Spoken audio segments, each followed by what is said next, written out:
श्री राम समर्थ. सद्गुरू श्री ब्रह्मचैतन्य गोंदवलेकर महाराज यांचे प्रवचन 10 फेब्रुवारी. अखंड समाधानाचा मार्ग नामस्मरण. वृद्धांना उपदेश. अखंड रामसेवा ज्याला लाभली, धन्य धन्य त्याची माऊली. स्वार्थरहित रामसेवा, याहून दुजा लाभन जीवा. वाचेने भगवंताचे नाव, कायेने भगवंत सेवा. चित्ती भगवंताचे ध्यान, आपण रहावे रामार्पण. याहून अन्य सेवा, कोणतीही नाही जाण.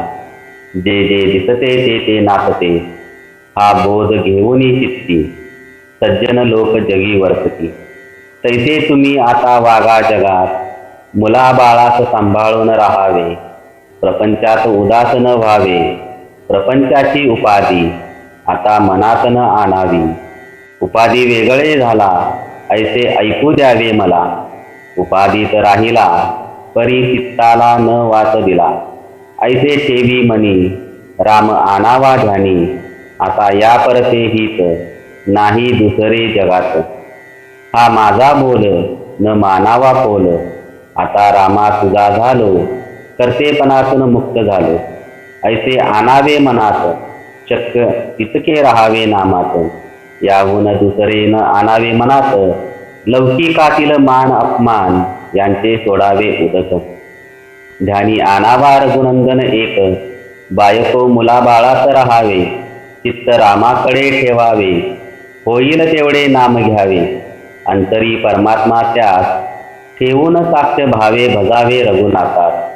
न सोडावा मनाचा धीर, मागे आहे रघुवीर. वृद्धपण आले, शरीर क्षीण झाले, तरी आपण अभिमान घेऊनच राहिले. त्यास सोडावे दूर, प्रपंचात वृद्धपणी न पहावे. मुलात मार्ग दाखवून सुखी राहावे.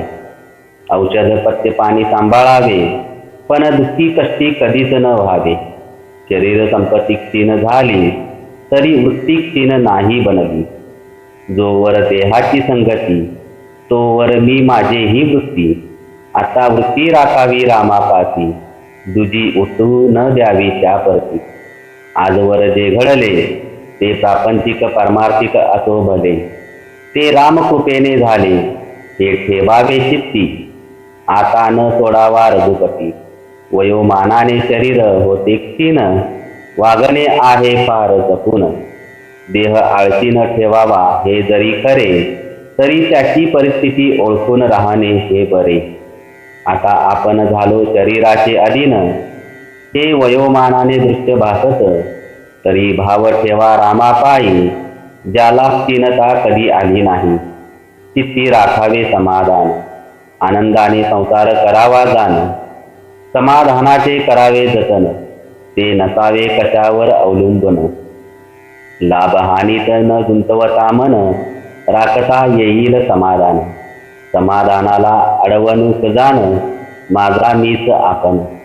देहाचे भोग ठेवावे देहाचे माती, समाधानात राखावी वृत्ती. सर्व करता राम हा, धरवता ठेवावा ठाम. मग काळजीचे उरले नाही काम, हे सर्व जुळते म्हणता राम राम. तरी सर्वांनी घ्यावे राम नाम, व्हावे परमात्म्याचे आपण.